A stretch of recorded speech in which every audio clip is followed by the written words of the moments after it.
안녕하세요. 저는 친정언니와 미용 일을 하고 있는 여성입니다. 애틋한 딸 한 명을 두고 있는 엄마이기도 하고요.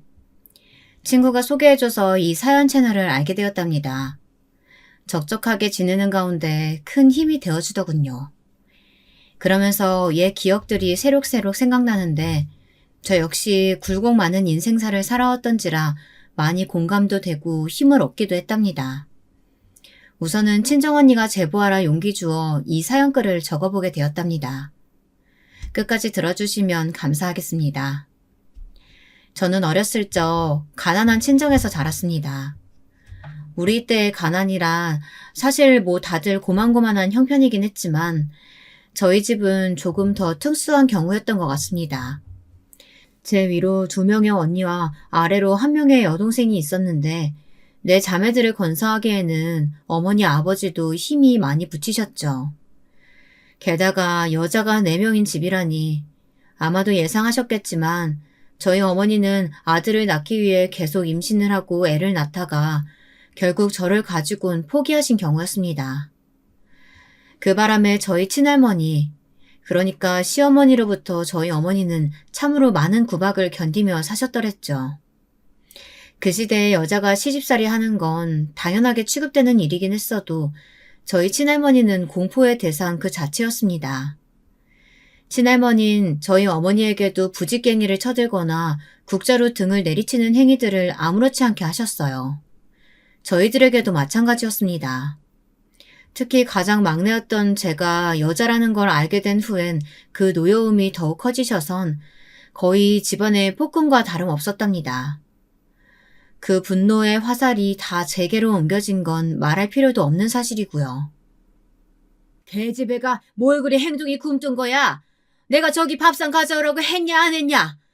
너 네 할미 말 귀담아 안 듣냐? 귓구멍이 막힌 게야? 죄송해요 할머니. 얼른 가져올게요. 밥상 가져오고 네 할아버지 물 갖다 드리고 다 하고선 시장에 네 언니들이랑 심부름 가야 한다고. 몇 번을 말했냐? 계집애로 태어난 것도 밉상인데 하는 짓들까지 마음에 안 들어서는 원. 아유, 애미야, 자식 교육 너 똑바로 시켜. 네 딸년들 똑바로 교육시키라고. 안 그럼 내가 아주 혼쭐을 내줄 거야. 어린 시절 제게 친할머니의 존재는 사실상 제발 없어졌으면 하는 그런 존재였습니다. 나쁜 생각이라는 것을 알면서도 그렇게 바라고 있었죠. 이런 제 마음을 아는지 어머니께서는 저를 특히 더 어르고 달래며 이렇게 말씀하시곤 했죠. 미선아, 다 지나갈 거야. 할머니도 너희가 밉고 싫어서 그런 게 아니고 엄마가 마음에 안 드니까 그래서 괜히 너희들한테도 화풀이 하는 거야. 다 엄마 탓이니까 너무 할머니 원망하지 말렴. 알았지? 엄마, 그게 무슨 말이야? 난 무슨 말인지 모르겠어. 도대체 모르겠다고. 왜 아빠는 엄마를 할머니한테서 보호해주지 않는 거야? 엄마는 왜 툭하면 할머니한테 싫은 소리 들어야 하는 거냐고. 우리는 왜 툭하면 종아리를 얻어맞아야 되는지 다 모르겠다고. 나 이 집 싫어. 정말 너무 싫어서 이젠 지긋지긋해. 제가 한맺집 말을 하며 소리를 내면 어머니는 그런 저를 껴안고 한참을 엉엉 우셨습니다. 마치 할머니 앞에선 울지 못한 울음을 막내딸을 껴안고 원 없이 운다는 듯 참으로 서럽게 우셨어요. 그 울음소리가 너무 가슴이 아파 지금도 가끔씩 그날의 장면을 떠올리곤 합니다. 저희 친정언니들 역시 저처럼 모두 할머니를 증오하고 하루빨리 집에서 나갈 날만을 기다리곤 했는데 그것을 가장 먼저 이뤄낸 건 첫째 언니였습니다. 나이가 가장 많기도 했고 첫째 언니는 공부머리가 별로 없었지만 손기술은 좋아서 미용실에 취직하고 싶다고 줄곧 말해왔었거든요. 언니는 자기 몸처럼 자그마한 짐가방을 들고 여자면 당연히 집안일을 도우라는 할머니의 만류를 뿌리친 채 집을 떠났습니다. 그리고 기차역 앞에서 제 어깨를 붙들며 이리 말했죠. 미선아, 내가 너는 참 아꼈던 거 알지? 물론 다른 가족들도 다 아꼈지만 미선이 우리 막내 동생만큼은 가장 잘 됐으면 좋겠어. 언니가 서울에서 일자리 구해서 미리 자리 잡아놓을게. 그러니까 성인 되면 언니 있는 곳으로 와. 알았지? 응, 알았어, 언니. 약속 지켜. 꼭. 첫째 언니의 그 말은 제게 바닷속 어둠을 밝히는 등대와 같았습니다. 순간 머릿속 전구가 번뜩 켜지는 게 느껴졌어요. 당시엔 고작 13밖에 안 된 계집애의 생각일 뿐이었지만 저는 정말로 성인이 되기도 전 길을 떠났습니다. 첫째 언니가 있는 곳으로요. 제가 생각보다 이르게 길을 떠나게 된 데는 한 사건이 있었는데요. 바로 어느 날 여느 때처럼 시어머니의 모진 소리를 들어가며 밥을 차리고 있던 어머니가 그대로 부엌에서 쓰러져 병원으로 이송된 것이에요. 어머니는 병원으로 실려가는 동안에도 저희 언니들과 제 이름을 번갈아 부르시며 의식을 차리려 애쓰셨어요. 저는 왠지 모를 불길한 기분에 눈물만 뚝뚝 떨구었고요. 언니들도 모두 어찌할 바를 모르고 울고만 있는데 단 한 분 할머니만 소름 끼치도록 차분한 상태였습니다. 애석하게도 이미 병원에 도착했을 때 어머니는 손을 쓸 수 없는 상태였고 저희 딸들을 부르짖던 어머니의 그 외침은 유언이 되고 말았습니다. 그런데도 할머니는 여전히 그 상황에서마저도 독하게 구시더군요. 아니, 지금 생각해도 그건 차마 사람 위해서는 안 되는 말이었어요. 아니, 아범아. 무슨 장례식을 그렇게나 거하게 치러줘? 그냥 적당히 하고 말지. 전년들 밥 먹이고 학교 보내는 것만으로도 돈 들어갈 때가 천지다, 아범아. 그리고 우리들끼리 하는 말이지만 너도 새 장가 들어야 한다. 알지? 여자 없이 남자 혼자 사는 거 나는 내 아들이 그리 사는 건 절대 못 본다. 일단 동네 사람들 시선도 있으니까 한 1, 2년 조용히 있다가 새 장가 들어. 할머니, 지금 뭐라고 그러셨어요? 아니, 듣고 있었던 거야? 언제부터? 지금 우리 엄마 장례를 뭐 어떻게 하자고요? 할머니가 입고 있는 그 옷, 매일 쳐드신 밥, 전부 다 저희 엄마 손길 닿은 거예요. 심지어 할머니가 서 있는 그 바닥까지도 할머니한테 온갖 소리 들어가며 엄마가 매일 물걸레질하며 닦아낸 곳이라고요. 그러니까 당장 죽은 우리 엄마한테 사죄하세요. 무릎 꿇고 엎드려 빌라고요. 시집살이 시켜서 미안하다고 죽을 때 졌다고 하라고요. 얘가 뭐? 쳐드셔? 아니 이년이 어디 버르장머리 없이? 저는 할머니가 반격하기도 전 그 순간 고함을 막 지르며 모든 물건을 다 깨부수기 시작했습니다. 할머니도 아버지도 이미 제정신이 나가서 피가 흐르는지도 모르고 물건을 부수는 절 보더니 무섭긴 했는지 차마 말리지는 못하고 경찰에 신고를 하더군요. 허나 동네 주민들과 경찰이 합세해 말릴 때까지 전 멈추지 않았습니다. 그렇게 동네를 뒤집어 놓은 후 장례에 온 첫째 언니와 함께 서울로 떠나게 되었습니다. 언니, 내가 할머니한테 그러지 않으면 우리 엄마 너무 불쌍해서 우리 엄마 영혼 이 땅 못 떠날 것 같아서 그랬어. 근데 앞으론 나 정말 잘 살 거야. 잘 살아서 아버지랑 할머니한테 보여줄 거야. 서울로 향했을 때 저는 도끼에 가득 차 있었습니다. 어떻게든 떵떵거리며 다시 고향에 내려가기 위해 금이 환영의 꿈을 품고 무슨 일이든 해서 성공하겠다 다짐했죠. 하지만 환상과 현실은 그 차이가 크죠. 한 번도 와보지 못한 서울이란 곳에서 전 대차게 아주 보란듯이 얻어맞고 꺾이고 말았답니다. 저는 처음에 종잣돈을 모으기 위해 언니의 미용실에서라도 일을 하려고 마음먹었는데 언니가 당시 사정이 좋지 않아 하고 있던 미용실을 접어야 하는 상황이 되는 바람에 언니에겐 도움을 요청할 수가 없었습니다. 그래서 이것저것 닥치는 대로 건물 청소일부터 시작해서 공장일, 파출부일, 돈이 되는 일이라면 다 해야 했어요. 그런데 몸이 축나도록 일해도 생활비를 충당하고 나면 돈은 밑빠진 독에 물붓기처럼 계속해서 빠져나가기만 하더군요. 거기다 사정이 안 좋아진 언니까지 가세하는 바람에 제 꿈은 정말 꿈으로만 끝날 위기였어요. 참으로 서글펐습니다. 그때 처음으로 진탕 술을 먹고 길거리를 돌아다니며 신세 한탄을 뱉어냈습니다. 그리고 그때 눈앞에 보이는 옷가게에 들어가 평소엔 절대 하지 않을 소비를 왕창 하고 나오는 와중에 어느 남자와 부딪혀 쇼핑백에 있던 옷들을 가득 쏟아내고 말았어요. 하필 제가 원래 입고 있던 허름한 옷이라 창피하더군요. 서둘러 주워 담고 있는데 괜찮아요? 많이 다친 것 같은데 무릎에서 피 많이 나요. 하며 다정히 누군가 말을 걸더군요. 고개를 들어보니 남자는 깔끔하고 준수한 외모에 저와 비슷해 보이는 나이 또래의 남자였습니다. 무슨 일인지 모르겠지만 술도 마셨겠다 저도 모르게 홀린 듯 강가 주변으로 자리를 옮겨 제 이야기를 주절주절 떠들게 되었고 남편도 처음 본 사람이 이러는 것에 당황한 것도 잠시 조용히 제 이야기를 들어주더군요. 그러면서 조심스레 위안 비스무리한 것을 하기 시작했는데 우습게도 그만 그때 남편에게 마음을 빼앗겼던 것 같습니다. 한 번의 인연으로 끝날 줄 알았지만 저는 그날 이후 남편을 또 한 번 만나게 되었습니다. 이번의 만남은 저번처럼 야심한 밤이 아닌 환한 낮에 서로 수줍은 얼굴을 가지게 된 만남이었습니다. 그러면서 서로를 알아가게 되었죠. 남편의 집안 또한 저희 집과 크게 다를 바 없이 형편이 좋지 않았습니다. 아버지는 사고로 일을 못하신 지 오래라 집에만 계시었고 남편의 어머니 되시는 분이 사실상 가장이셨는데 시장통에서 작은 해장국집을 운영하고 계신다고 하더군요. 그리고 남편에게는 동생이 한 명 있었는데 동생은 남편보다 이르게 결혼해서 이미 가정을 꾸리고 있었습니다. 난 내 동생이 나보다 일찍 결혼한 게 컴플렉스라면 컴플렉스야.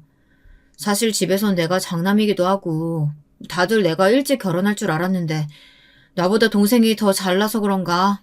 모든 면에서 뛰어나서 그런지 걔는 결혼도 빨리 하더라고.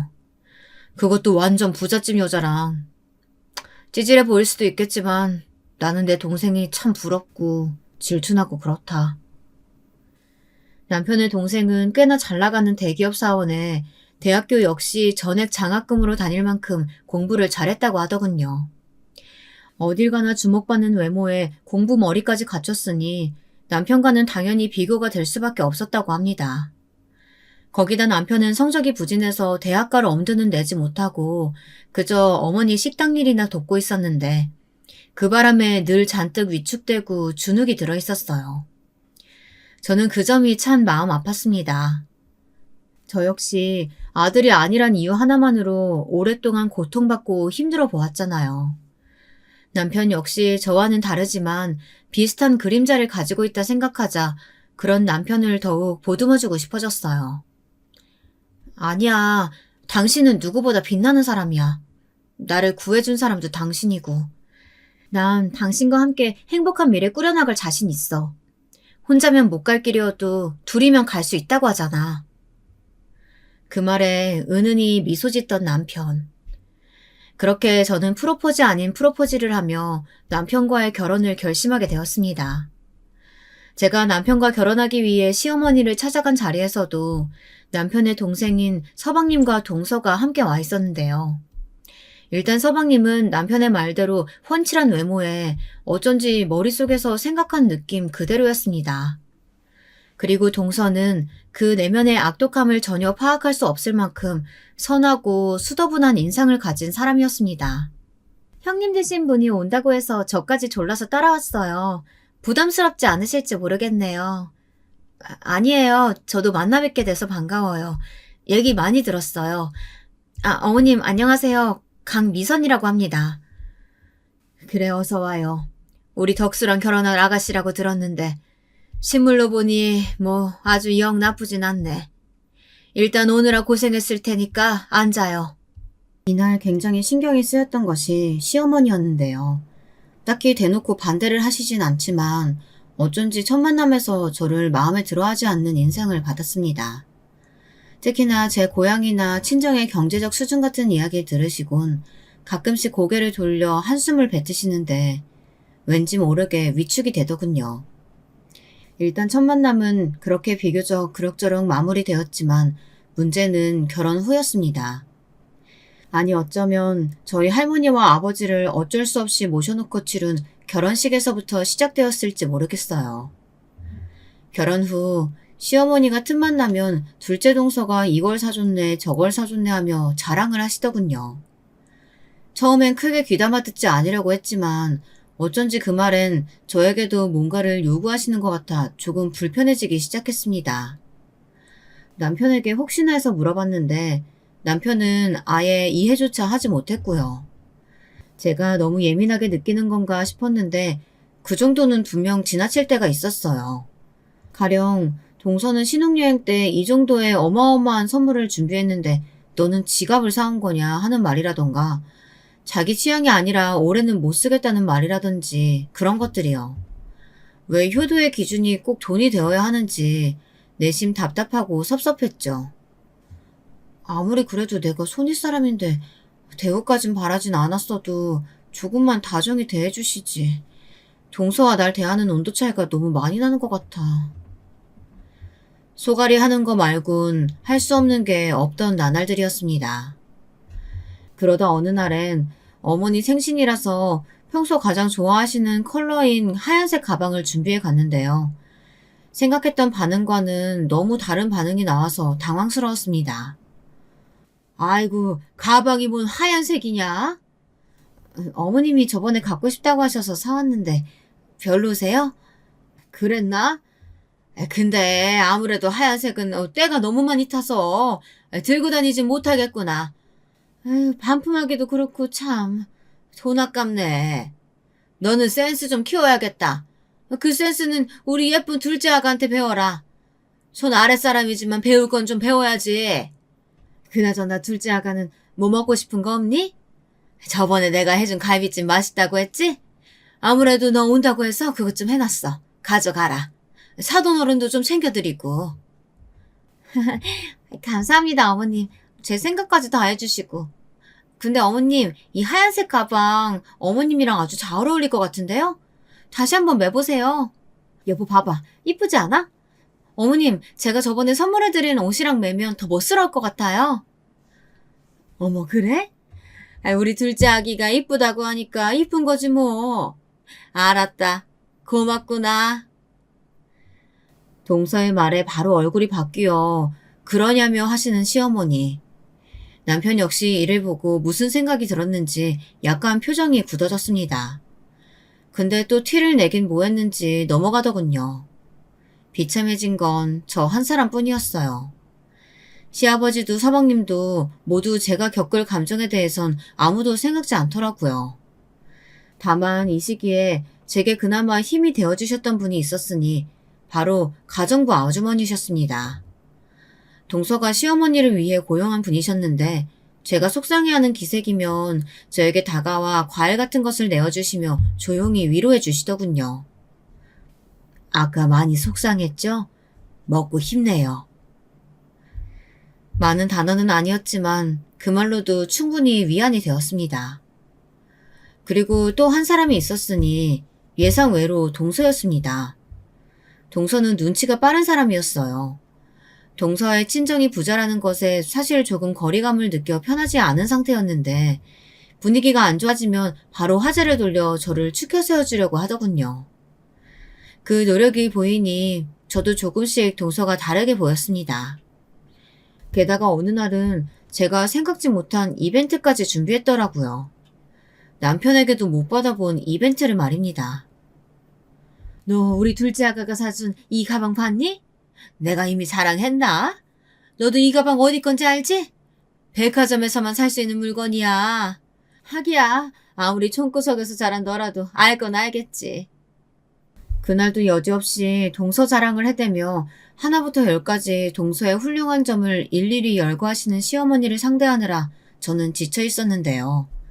제가 집에 갈 때가 되자 갑자기 동서가 마중을 나오겠다며 따라 나오더니 남편 차 쪽으로 와서 제게 쇼핑백 하나를 건네더라고요. 저 형님, 제가 형님 것도 사왔어요. 사실 형님과 친해지고 싶어서 주는 뇌물이기도 하고요. 별거 아니지만 예쁘게 들고 다녀주세요. 어머, 고마워 동서. 내 것까지 준비했을 줄은 몰랐는데 난 뭐 줄 게 없어서 어떡하지? 괜찮아요 형님. 형님 기뻐하시는 그 표정이면 저한테 충분해요. 말을 참 이쁘게 하는 모습에 제 마음도 작게 일렁였어요. 사실 돈이 많은 집안에서 태어났으니 그저 거만하고 조금은 저한테 텃세도 부릴 것으로 예상했는데 의외로 첫인상처럼 수더분하고 사람이 진실하더군요. 자신의 속 이야기까지 하며 다가오는 모습에 깊은 감동을 받기도 했습니다. 아마 동서가 잠깐 커피를 마시자며 저를 부른 날이었을 거예요. 형님이 저를 어떻게 생각하실진 모르겠지만 저요, 저 겉으로 보이는 모습처럼 막 행복한 집에서 자란 건 아니에요. 물론 저희 아버지가 큰 회사 운영하시고 그 덕에 제가 편히 산 건 맞아요. 하지만 저는 단 한 번도 행복하지 못했거든요. 우울증도 있었고요. 어느 날은 엄마가 안 되겠는지 절 데리고 병원에 데려가시기도 했는데 약 먹어도 고쳐지지가 않더라고요. 얼른 아이를 가져야 이 병이 나아질까 싶기도 하고. 저나 그이가 계속 아이 갖기 위해 노력 중에 있거든요. 제가 나이가 많은 편이 아닌데 왜 안 생기는지 모르겠어요. 요즘은 아무튼 아기도 안 생기고 해서 더 우울한 것 같아요. 동서가 그런 사정이 있었구나. 나는 전혀 몰랐네. 동서가 힘들게 자랐을 줄은. 사실 나야말로 동서한테 미안한 마음이 드네. 괜히 부잣집 사람이라고 해서 새침하고 고집 있는 사람일 거라고 생각했거든. 근데 동서를 경험해보니까 정말 성숙한 사람이더라. 고마워. 시어머니가 매번 이렇게 모질게 굴 때마다 막아주고 노력해줘서. 그리고 아이는 사실 하늘이 주는 거라고 하잖아. 분명 엄청 이쁘고 튼튼한 아기 천사가 오려고 시간이 좀 걸리는 걸 거야. 그러니 긍정적인 마음가짐으로 조금만 기다려보자. 그럴까요? 정말 그럴까요, 형님? 그렇게 말해주시니까 제 마음이 너무 편해져요. 고마워요, 형님. 형님은 전생에 제 언니였을 것 같아요. 왠지. 눈물을 글썽거리는 눈으로 저에게 고맙다며 폭 안기는 동서를 보니 저는 순간 제가 정말 친언니라도 된 듯한 기분이 들었습니다. 딸부잣집에서 자라 언니들 간의 유대관계엔 익숙한 편이었지만 그래도 막내였기에 언니들의 보살핌을 받는 것에만 익숙했었는데 동서에게 언니란 단어를 들으니 어딘지 모르게 내게 힘이 생긴 것 같은 동서를 지켜주고 싶은 그런 마음이 들더라고요. 마치 제가 남편에게 그런 마음을 가졌던 것처럼요. 남편은 제가 동서와 사이가 가까워지자 이상한 듯 고개를 갸우뚱했어요. 어떻게 배경이 다른 동서와 친해졌는지 궁금해하더라고요. 그러면서 갑자기 모임을 갖자고 하더군요. 모임? 갑자기? 당신은 서방님 불편해하잖아. 아니야. 당신이랑 재수씨가 친하게 지내는 거 보니까 나도 동생네 부부를 너무 못 챙길 것 같아서 말이야. 이참에 친해지고 형제간에 소원했던 거 풀면 좋지. 그땐 남편의 음험한 속내를 모르고 저 말을 고지고대로 믿었는데요. 사실상 모임에서 발생하는 돈을 부담할 여력도 되지 않았지만 남편은 꼭 동생네 부부와 함께하는 모임에 반드시 참석하려고 했습니다. 그러면서 점점 동서에게 다가가 자신이 하려는 사업에 대해 이야기를 늘어놓기 시작하더라고요. 재수씨, 사실 이 사업은 제가 많이 준비한 사업이에요. 물론 신입이 안 가면 거절하셔도 돼요. 투자를 강요하는 건 절대 아니니까요. 여기 사업 계획서인데 읽어보시고 연락 주세요. 그때야 비로소 남편의 목적을 눈치챘습니다. 남편이 동서를 통해 돈을 타내서 어머님의 해장국집에서 벗어나 자기만의 사업을 차리려고 하는 것을요. 솔직히 전 동서가 거절할 줄 알았습니다. 아무리 가족이라고 해도 돈 관계는 철저히 해야 한다는 것을 알고 있을 거라고 생각했거든요. 그런데 사업 계획서를 읽어봤다며 연락해온 동서가 뜻밖에도 남편의 사업에 적극 투자하겠다고 하는 거예요. 정말이에요, 재수씨? 저야 너무 고맙죠. 재수씨 덕분입니다. 네, 한번 열심히 해볼게요. 동생이요? 네, 동생한테도 말해보고 있어요. 저는 내심 동서의 결정에 놀라기도 하고 혹여나 가족관계가 돈 문제 때문에 어그러질까봐 걱정도 되었지만 동서 스스로가 신중하게 내린 결정이라고 하는 말에 달리 할 말이 없었습니다. 게다가 서방님도 회사를 그만두고 이 사업에 끼기로 하면서 어쩐지 남편이 구상한 사업은 점점 더 박차를 가해져 갔습니다. 사실 해장국 집에서만 일할 줄 알지 사업할 성향의 사람은 아니라고 생각했는데 남편은 예상 외였어요. 한번 길을 트더니 누가 막을 새도 없이 정신없이 앞만 보고 돌진하더라고요. 매일이 야근에 주말 출근까지 불사하곤 했지만 그럼에도 열심히 자신의 일에 매진하여 어떻게든 성과를 내려고 하는 모습이 나쁘게 보이진 않았습니다. 서방님에게 그간 느껴왔던 열등감을 이렇게 결과로 바꿔보려고 하는 것인가 이런 생각이 들었죠. 다만 불편한 것이 있었다면 남편이 동서에게 쩔쩔 못매고 온갖 아부를 한다는 것이었어요. 동서는 은근히 그것을 즐기고 있는 것 같기도 했고요. 제겐 여전히 잘해주는 동서였지만 남편이 아랫사람을 자처할 때 그대로 두고 보기만 한다는 점이 마음에 들지 않았습니다. 아, 재수씨, 그 향수요? 제가 지금 당장 사갈게요. 그거 한정판인데 마침 딱 하나 남았더라고요. 네, 걱정하지 마세요. 재수씨한테 어울릴 것 같아요. 네, 그럼 아주버님 부탁드려요. 보면서 그 모습이 참 짠하면서도 불편했습니다. 오로지 성공만을 위해 아부하는 남편. 과연 내가 선택한 사람이 이런 사람이었던가 그런 실망감도 들었죠. 그러던 중 인생에서 가장 행복한 기쁨을 만끽할 수 있는 일이 생겼는데요. 이 일로 인해 그렇게나 사이 좋았던 동서와는 거의 전쟁 같은 사건이 벌어지게 되었답니다. 제게 소중한 아기 천사가 찾아온 것이었어요. 남편이 워낙 바빠서 노력할 틈도 없었는데 다행히 늦지 않게 적당할 때 찾아와준 아기 천사가 너무나 고마웠습니다. 저는 이 소식을 당연히 시댁에 알렸고 어느 정도 축하를 받을 거라고 여겼습니다. 그런데 시댁 식구들의 반응이 말로 표현할 수 없을 정도로 섭섭했습니다. 일단 시어머니는 뭐? 애를 뱄다고? 아이고 좋은 일이네. 장가는 늦게 갔어도 애는 일찍 만들어 왔구나. 장하다 우리 장남. 하지며 제가 아닌 남편만을 칭찬했고요. 시아버지 역시 딸인지 아들인지부터 꼭 알아오라고 당부하셨습니다. 첫애는 반드시 아들이어야 한다는 말씀을 덧붙이시면서요. 첫애가 왜 꼭 아들이어야 하는지 가뜩이나 그걸로 인해 평생 상처를 받아온 마당에 저는 대차게 묻고 싶었지만 차마 대거리까지 하진 못하고 전화를 끊었습니다. 거기다 여기서 더 충격적인 반응이 있었으니 동서와 서방님네 쪽이었어요. 그 중에서도 동서 쪽이었는데요. 사실 동서에게 이야기하기 전엔 많이 망설여지긴 했습니다. 아무래도 동서는 무려 5년 동안 아기를 기다려왔는데 생기지 않아 힘들어했고 가뜩이나 요즘 우울한 표정들이 보여 마음이 안 좋았거든요. 저 동서 전할 말이 있는데 사실 나 아기 가졌어.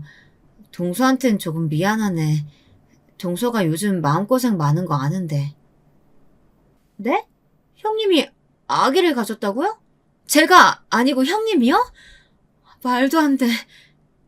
어? 동서 반응이 왜 그래? 말도 안 된다니. 이만 끊을게요. 전화할 기분 아니에요. 사실 개인 감정으로 기분이 좋지 않을 순 있어도 겉으로 티내지 않고 축하해 줄 줄 알았습니다. 적어도 저와 동서 간에 우정이 존재한다고 생각했으니까요. 그런데 동서는 아니었나 봅니다. 표독스러운 행보를 이어가는데 날이 갈수록 기가 차더군요. 제가 임신한 후 입덧이 너무 심해서 명절에 못 간 날이 있었는데요. 그날 저녁 갑자기 저희 집 문을 쾅쾅 두들기더니 잔뜩 술에 취해 와서 이러더군요. 형님 때문에 제가 얼마나 고생했는지 알아요? 도대체 그깟 애밴 게 뭐 유세라고 명절에 안 와요. 형님, 주제 파악 좀 하세요. 없이 왔으면 그런 거라도 해야 며느리 도리예요. 뭐 도리? 아니 갑작스럽게 연락도 없이 쳐들어와서 이게 무슨 행동이야. 동서야말로 예의 갖춰. 내가 무슨 유세를 떤다고 해. 입덧으로 아무것도 못 먹는 사람한테 와서 그게 할 말이야? 난 며느리 도리 못 지킨 거 없어. 동서나 행동 똑바로 해. 아무리 생각해도 화가 가라앉질 않았습니다. 제가 먼저 임신한 것에 질투를 느끼고 시샘을 할 수는 있겠지만 그걸 저런 방식으로 티내는 건 아이도 안 할 유치한 행동이었으니까요. 이후 어쩌다 들른 시댁에서도 동서와 제가 모인 자리에서 싸늘한 기류만이 흘렀습니다. 시어머니와 시아버지도 대강 어찌된 일인지 아는 눈치였고 결코 중간에서 동서를 나무라거나 할 생각은 안 하시더군요. 외려 저보고 동서의 아기씨가 들어설 한약을 지어야 하는데 아는 한방병원이 없냐고 물어오더라고요. 뱃속에 작게 태동이 느껴지는 아이에 대해선 전혀 묻지도 않으시고 말입니다. 저는 시부모님의 그런 태도가 섭섭했습니다. 동서와 저를 놓고 하는 시부모님의 비교야 이미 겪어올 대로 겪어와 익숙해졌다고 생각했건만 이런 식으로 상처를 입게 되니 또 새로운 상처가 느껴질 만큼 가슴이 아프더라고요. 그래, 너야 순풍순풍 잘 낳겠지. 근데 난 우리 둘째 아기가 걱정이다.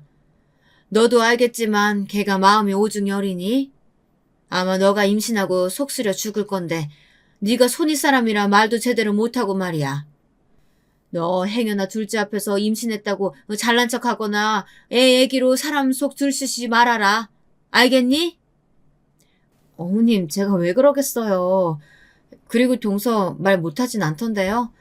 저번에 저한텐 명절날 안 왔다고 아닌 밤중에 집까지 찾아와서 한바탕 소리 지르고 갔어요.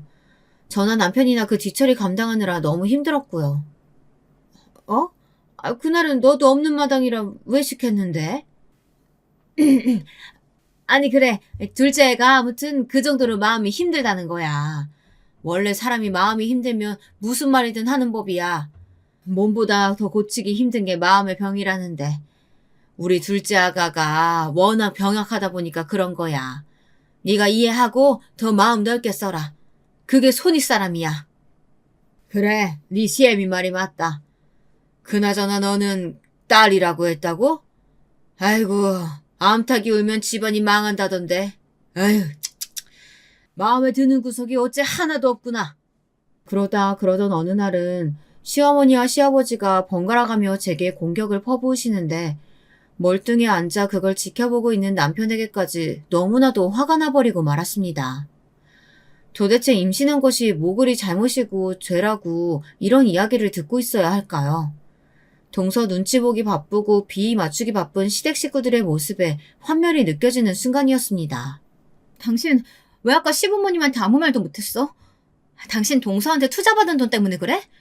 그래서 말도 못하고 내가 그렇게 무참히 짓밟히는 동안 입 다물고 있었던 거야? 그런 거냐고! 아니 그게 아니고 넌 네가 너무 예민하다고 생각 안 하냐? 아니 재수씨가 마음 좀 상해서 그런 말 할 수도 있는 거지 뭘 그걸 가지고 우리 엄마 아빠한테까지 고스란히 일러바치고 있냐? 너도 유치해. 재수씨 욕할 게 아니라고. 게다가 남편은 대놓고 동서 편을 드는데 남의 편인지 남편인지 분간이 가지 않더라고요. 저는 임신한 것도 있고 그냥 남편 보고 사무실에서 자고 오던지 마음대로 하라고 했습니다. 남편의 얼굴을 보면 동서가 떠오를 거고 그럼 시댁 식구들이 연달아 떠올라서 너무 마음이 괴로워질 것 같았거든요. 저는 차라리 태교에 집중하자고 생각하며 시댁과는 거의 연을 끊다시피 한 상태로 살았습니다. 그리고 또 저는 집에서 할 수 있는 부업 같은 걸로 무리하지 않는 선에서 제 수중의 돈을 만들어 나갔습니다. 남편에겐 어느 정도 마음을 풀긴 했지만 깊은 속내엔 경제적인 부분을 남편에게 기대하는 것이 싫었기 때문이죠. 그러던 중 첫애를 낳고 얼마 되지 않아 친정 언니로부터 연락이 왔습니다. 언니가 미용실을 다시 오픈했다면서 같이 일해보지 않겠느냐고 연락이 왔더라고요. 사실 그때는 육아가 바빠 그럴 여력이 없었기에 거절했지만 언니에게 반드시 꼭 미용 일을 배워서 언니를 돕고 싶다고 말해놓았습니다. 왜인지 그 길이 꼭 저와 잘 맞을 것 같았거든요. 물론 제가 첫애를 낳았을 때 동서건 시댁 사람들이건 저에게 딱히 크게 축하의 말은 건네지 않았습니다. 동서는 아예 얼굴 자체를 비치지 않았고 시어머니는 저와 아기를 한번 보고는 쓱 가버리셨죠. 시아버지는 아들이었다면 더 좋았을 텐데 라는 말을 구태여하며 가뜩이나 몸이 성치 않은 상태의 저에게 상처를 주셨답니다. 어른들은 그놈의 아들이 뭐 그리 대단하다고 아들 타령을 해대는 걸까요? 정작 본인 아들들이 뭐 그리 대단한 역할들을 한다고 말이죠. 그럴수록 저는 우리 딸을 더 잘 키워내리라고 이악 물고 다짐했습니다. 다만 당시 한 가지 걱정되는 일이 있었다면 남편과 서방님이 함께 시작한 사업이 갑자기 내리막길을 걷기 시작했습니다. 진행하던 사업에 큰 프로젝트에 문제가 생기고 중요한 거래처가 끊기는 바람에 입지가 위태로워진 것이죠. 서방님은 재빠르게 발을 빼버렸고 남편 홀로 남았는데 사실 성장하는 회사였지 기반이 자리 잡힌 회사가 아니었어요. 그래서 저는 불안하기도 하고 조바심도 났습니다. 저 하나 굶는 건 상관없었지만 저에겐 지켜야 할 딸이 있었으니까요. 아니야, 어떻게든 일어설 거야. 재수씨가 있잖아. 재수씨가 도움 준댔어. 남편은 그 후로 동서에게 더 집착하며 아부를 떨기에 나섰습니다. 같이 있을 때마다 동서의 칭찬에 동서를 여왕처럼 모시는데 그 모습이 너무 보기 역할 정도였어요. 제 딸 생일보다 동서 생일이 우선이었다면 믿으시겠어요?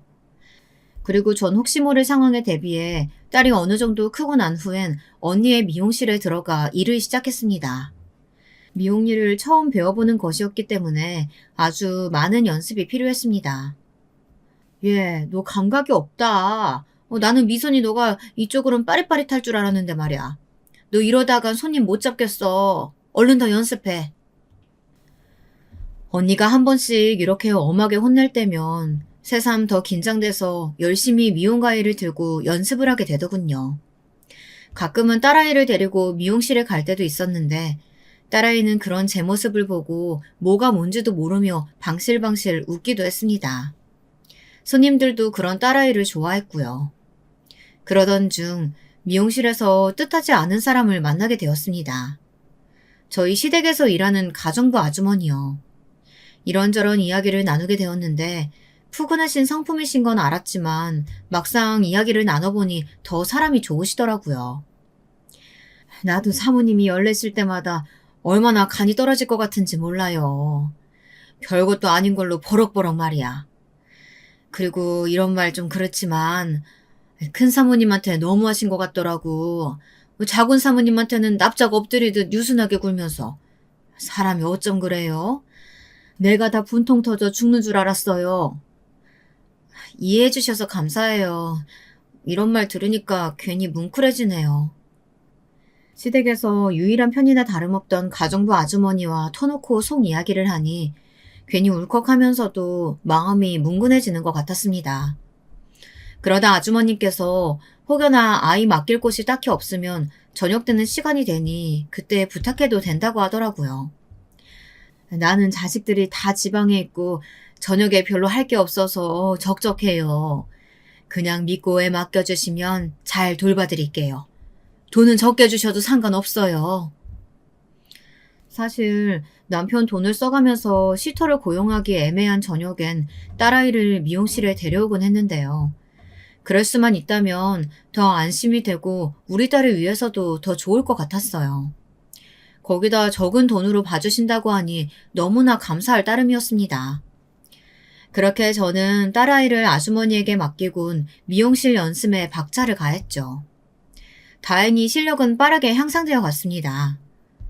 그러던 어느 날 여느 때와 같이 미용실에서 머리카락을 치우다 우연히 길을 지나던 동서를 보고 말았어요. 눈이 마주치진 않았지만 먼저 인사를 해야 하나 말아야 하나 순간 고민이 되었네요. 우리 둘 사이에 무수히 많은 일들이 있긴 했었지만 동서가 그런 행동을 한 이유가 단순히 질투심에 사로잡혀 그랬다는 것을 모르지 않았기에 만약에라도 나한테 사과를 한다면 그냥 눈 감고 용서해 줄까 이런 생각이 들기도 했던 것 같습니다. 그래서 제가 먼저 나서서 동서를 부르게 되었는데요. 저는 아직도 그때 동서의 눈길, 행동, 말투 이 하나하나 다 잊지 못할 것 같습니다. 친구들과 함께 있던 동서가 저와 눈이 마주치더니 아주 무섭도록 노려보는데 마치 그 눈빛엔 살기가 어려 있었어요. 네, 형님. 오랜만이네요. 그래. 명절날도 우리가 따로따로 시댁에 가니까 이렇게 마주친 건 참 오랜만이네. 그래도 남편 통해서 소식은 듣고 있었어. 그러세요? 뭐 제 소식이야 별거 없는데. 그나저나 형님은 신수가 훤해 보이시네요? 미용실에서 일도 하시고. 그제야 저는 제가 입고 있던 옷 위에 떨어진 손님들의 머리카락 뭉치들을 보게 되었습니다. 조금 창피해져서 얼른 손으로 털어대자 피식 웃던 동서가 그러더군요. 형님 지금 보니까 그 미용사 일 형님한테 딱인 것 같아요. 배운 거 없고 가진 거 없음. 그런 손기술이라도 배워야 하잖아요. 잘 됐네요. 뭐? 지금 뭐라고 했어? 맞는 말 한 건데 뭐 찔리세요? 아 맞다. 그리고 아주버님한테 제가 부탁한 아침 식사 제때 가져와 달라고 말 좀 해주실래요? 내일은 중요한 약속이 있어서요. 그럼 가게 번창하세요. 저 바빠서 이만 가볼게요. 동서가 뒤돌아서는데 순간 눈앞이 뿌얘질 정도로 열이 솟고 동시에 다리는 덜덜 떨리는데 뒤이어 나온 친정언니가 무슨 일이냐고 묻더군요. 차마 털어놓지도 못하고 전 그날 그렇게 집으로 가버렸습니다. 집이 부유하니 평생 일하지 않아도 될 동서, 그리고 가난한 친정을 가진 저, 처절할 정도로 비교가 되었습니다. 심지어 자기 미치라고 생각하며 남편을 아무렇지 않게 부리는 모습들도 역시 저를 무시하는 것과 다름없다고 생각되었죠. 그런데 정작 더 큰 비극은 그 이후 벌어지고 말았습니다. 저는 아마 평생 그날을 잊지 못할 겁니다. 제 숨이 다하는 순간까지요. 그리고 그 여자를 미워할 겁니다. 비극은 제가 또 아이를 가지면서 시작되었습니다. 남편은 무조건 낳자는 주의였고 저도 생명은 귀하다고 늘 생각했기에 낳아서 잘 기르자고 다짐했어요. 역시나 남편은 저희의 둘째 아이 소식을 시댁에 알렸고 이때 전 당연히 동서에겐 따로 연락하지 않았는데요. 시댁에서 의외의 소식이 들려왔습니다. 갑자기 저희 소식을 듣고 그럼 축하 파티라도 하자며 주말에 오라고 하시더라고요. 첫애를 배웠을 때도 그런 축하는 없었는데 조금 얼떨떨했습니다. 일단 불러주시니 최대한 감사한 마음으로 향했는데요. 시댁에 들어서자마자 저는 그대로 기겁할 뻔했답니다. 먼저 제 순진함에 한탄했고 둘째론 저를 부른 이유를 짐작할 수 있겠더라고요. 아 그래 첫째 왔니? 예, 너 여기 마늘부터 좀 다지고 있어라. 뭐해 얼른 다지지 않고 곧 둘째 아가 온다니까 얼른 다져라. 오늘은 가정부 아주머니도 안 나오신다니까 네가 꼭 도와야 한다. 어머님 오늘 제 임신 축하 파티 겸 한 끼 하는 거 아니었나요? 그래 근데 그게 왜? 너 설마 놀고 먹을 생각이니? 일하지 않는 자 먹을 자격도 없다 이런 말 못 들어봤어? 군뱅이처럼 굴지 말고 얼른 손 놀려. 네 귀한 동서 먹일 갈비찜부터 시작해. 참 기가 차서 임시 축하 파티 하잔 말을 고지고대로 믿다니. 너도 참 연치가 없구나. 그리고 네 시아버지가 너 오면 담배 심부름 시킨다고 기다리고 있으니까 요리 끝나면 방으로 가봐라. 황당해서 비닐장갑도 끼지 못한 채 시어머니를 쳐다보고 있었는데 그때 뒤에선 띵동 문소리가 열리더군요. 그러면서 누군가 들어오는데 동서였습니다. 얼마 전 제게 모욕적인 언사를 일삼았던 동서의 얼굴이 불현듯 스치며 기분이 더더욱이나 불쾌해졌습니다. 이건 아니다 싶었죠. 저는 그대로 나갈 채비를 하기 위해 가방을 챙기러 갔습니다. 근데 이번엔 동서가 신경을 긁더라고요. 어머 형님 어디 가세요? 어머님이 형님께서 저 좋아하는 갈비찜 해주신다고 해서 좀 일찍 왔는데요. 형님 요리 솜씨 좋으시죠? 뭐 어머니만큼은 아니겠지만 기대하고 있을게요. 동서, 나 여기 요리하러 온 거 아니고 축하받으러 온 거야. 근데 내 생각하고는 조금 다른 그림이어서 당황스럽네. 어머님, 저 가볼게요. 임신 초기라 조심해야 할 것 같아서요. 그러자 뒤에서 시어머님의 고함 소리가 막 내질러 나오는데 전 두 악마 같은 얼굴을 뒤로하고 바로 나와버렸습니다. 얼굴이 시뻘거진 채로 마구 엘리베이터 버튼을 누르고 기다리고 있는데 가는 날이 장날이라고 하필 점검 중이라는 표시가 뜨더라고요.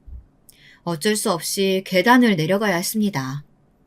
그런데 그때였어요. 2층쯤 왔을 때 한 발을 뻗었는데 문이 열리는 소리가 들리더니 누군가 뒤에서 저를 부르더라고요. 형님! 동서 미안한데 상대할 기분 아니니까 가. 형님! 왜 섭섭하게 그냥 가세요? 꼴에 자존심은 있다고 지금 뻗대고 있는 거예요? 돈 없으면 아주버님처럼 차라리 그냥 납작 엎드리시지. 형님도 참 그렇네요. 동서의 말에 또다시 혈압이 올라올 것 같아 머리를 짚으며 제가 다시 반격하려는데 그때였습니다. 갑자기 섬뜩한 미소를 짓던 동서가 제 어깨를 밀었고 중심을 잃은 저는 그대로 떼구르르 계단에서 굴러버렸습니다. 순간적으로 배가 세게 짓눌린 기분이 들어 급하게 손으로 배를 움켜잡았지만 머리를 크게 찌인 건지 앞이 어질어질해지더군요. 그러면서 의식을 잃었던 것 같아요. 깨어나 보니 응급실이었는데 남편을 포함한 시댁 식구들이 마치 저를 동물원 원숭이 보듯 쳐다보고 있더라고요. 게다가 이어지는 의사 선생님의 말씀은 너무나 충격적이어서 차라리 기억을 잊어버리고 싶을 정도였습니다. 저의 소중한 아이가 충격에 의해 유산이 되었다는 말이었죠. 임신 초기라 조심했어야 할 시기인데 찾아오기로 했던 소중한 생명, 소중한 삶이 단 한 사람으로 인해 망가져버린 것이었습니다. 때마침 보이는 동서의 눈빛에 전 곧바로 동서를 가리켜 터진 입술로 겨우 한마디씩 내뱉었습니다.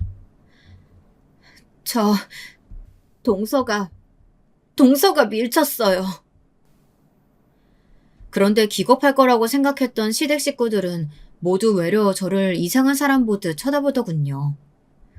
아마 살면서 그런 가해는 처음 당해봤던 것 같아요. 그렇게까지 억울한 상황에 몰려 처절하게 눈물을 흘릴 수밖에 없던 상황은 살다 처음 겪어보는 일이었습니다. 아가, 너 머리를 심하게 다쳤구나. 무슨 이 천사 같은 동서가 너를 밀었다고 그러는 거야. 어머 얘 뇌검사 좀 해봐야겠다. 가뜩이나 미용일 배운다는 애가 머리까지 나빠서야 되겠니? 그러니까요 형수님. 너무하시네요. 아무리 저희 와이프한테 억하심정이 있으셨다고 해도 그렇지 어떻게 제 와이프를 이런 일에 의심하실 수가 있어요? 그러니까요. 형님, 제가 그랬다는 증거 있으세요? 동서가 악마 같은 미소를 띠며 부들부들 떠는 제 손을 붙잡는데 구역질이 나올 것 같았습니다. 이 가운데 꿀먹은 벙어리 마냥 가만히 있는 남편도 마찬가지였어요. 남편은 이미 알고 있는 눈치였습니다. 제가 동서에 대해 한두 번 험담을 했던 것도 아니고 동서의 진면목에 대해선 남편도 알 만큼 알고 있을 테니까요. 하지만 돈이란 것이 참 더럽고 무서운 것인가 봅니다. 당신이 머리를 많이 다쳤나 봐. 재수 씨 목소리 들었다고? 혹시 다른 사람 목소리랑 착각한 거 아닐까? 어떻게 을씨까지 이른 마당에 재수 씨 목소리라고 확신할 수가 있어. 당신이 잘못 들은 걸 거야. 일단 푹 쉬어. 아기도 이렇으니까 몸도 많이 아플 텐데. 그 순간 제 속에 감당할 수 없는 불길이 치솟았는데요. 저를 두고 우르르 나가버리는 시댁 식구들과 남편을 보며 혀라도 깨물어 거짓말을 하지 않았다는 것을 알리고 싶은 심정이었습니다. 하지만 비상계단에 CCTV가 설치되어 있는 것도 아닌데 어떻게 제 말을 입증할 수 있을까요? 아마 동서도 이 점을 노리고 저를 계단에서 밀어버린 거 아닌가 싶습니다. 정말 무서운 사람이었죠.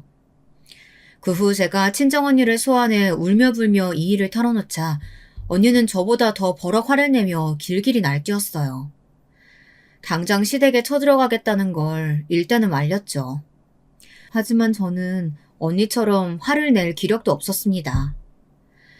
퇴원할 날이 되자 어느새 제 발은 이미 옥상으로 향하고 있었어요. 병원 옥상이요. 그간 너무 많이 지쳤던 것인지 살 의욕도 없고 밉지만 가족이라 믿었던 사람들이 일제히 저를 배척하는데 마음의 상처가 너무 가혹해서 이대로 눈을 감고 죽고만 싶었습니다. 그런데 참 사람 일이란 게 신기하죠. 제가 문을 열고 한 발을 디디려고 할 때 주머니에 넣어두었던 핸드폰에서 알림이 하나 도착하더라고요. 원래 같았으면 그대로 직진했겠지만 문득 우리 친정언니가 생각나면서 언니에게 유서 비스무리한 말이라도 남겨야겠다는 생각이 들어 핸드폰 메신저를 열었습니다. 하지만 예상치 못한 동영상 하나가 전송되어 있더군요. 의문이 들어 동영상을 재생시켜보니 그건 정말이지 기적 같은 동영상이었습니다. 동서가 저를 미는 장면이 여실히 찍혀있는 그런 장면이었는데요. 구도를 보니 제가 엎어진 계단 바로 아래층 계단에서 찍은 것 같은 영상이었습니다. 발신인을 보니 가정부 아주머니셨어요. 저는 바로 친정언니를 대동해서 경찰서로 향해 이 동영상을 보여주고 동서를 고소하겠다는 법적 의사를 밝혔습니다. 그리고 가정부 아줌마를 만나 자세한 상황을 들어보게 되었는데요. 더 기막힌 사실이 숨겨져 있더라고요. 내가 그날 사모님 댁에 못 가게 됐잖아. 근데 핸드폰을 놔두고 온 게 생각난 거예요. 그래서 나도 늙었나 보다 하고 사모님 댁 계단에 올라가고 있는데 작은 사모님이 또 큰 사모님에게 뭐라고 하는 소리가 들리더라고요. 그때 저도 모르게 힘들어하시던 큰 사모님 생각이 나서 이걸 큰 사모님 남편분에게라도 보여줘야겠다 싶어서 카메라를 켰어요. 근데 세상에 이 일이 일어난 거예요. 굴러떨어져 있는 큰 사모님을 작은 사모님은 한참이나 바라봤어요. 의식을 잃은 것도 알면서도 혼자 웃고 낄낄거리는데 무서울 지경이더라고요. 일단 저도 몸을 숨기긴 했지만 어떻게든 이 사실을 알려야겠다 싶어서 동영상 보낸 거예요. 심지어 아주머니는 저번 달에 동서가 통화로 절 밀어버려 애를 떼버리고 싶다는 말을 한 것도 엿들었다고 합니다. 경찰에도 그대로 증언을 해주셨고요. 덕분에 저는 평생 풀리지 않았을 한을 기어이 풀 수 있었죠. 기적의 동영상 덕분에 말입니다. 그리고 눈 감고 모른 척 하셨을 수도 있지만 그러지 않고 제게 동영상을 보내주시고 아이까지 돌봐주시는 아주머니에게 너무 감사드려 살해를 했습니다. 동서 역시 변호사를 썼지만 꼼짝없이 구속되어 법의 심판을 받았고요. 가장 통쾌한 건 시댁 식구들이 모두 제게 엎드려 조아리기 시작했다는 거예요. 동서가 그렇게 되었으니 서방님은 말할 것도 없고 남편은 동서의 지원을 못 받게 되자 안달이 나서 저에게 연락을 해댔어요. 하지만 저는 깡그리 무시했습니다. 참으로 통쾌한 한방이었습니다. 지금까지의 제 삶을 돌이켜봤을 때 이번 사건이 아니었다면 어쩌면 저는 아마 평생 누군가의 노래처럼 목에 줄을 묶인 채 아등바등 살아야 했을지 모릅니다. 하지만 이번 사건을 계기로 하나를 얻어갔어요. 지긋지긋한 결혼 생활을 청산한 것이요. 그것만으로도 저는 만족합니다. 동시에 인간보가 아직 자명하게 존재한다는 사실을 깨달을 수 있었고요. 세상을 전보다 좋은 시선으로 바라보게 되었답니다. 아직은 살만한 세상인 것 같아요. 좋은 사람들이 선한 용기를 가지고 행동하는 일이 종종 있으니까요. 지금까지 사연 들어주셔서 감사합니다.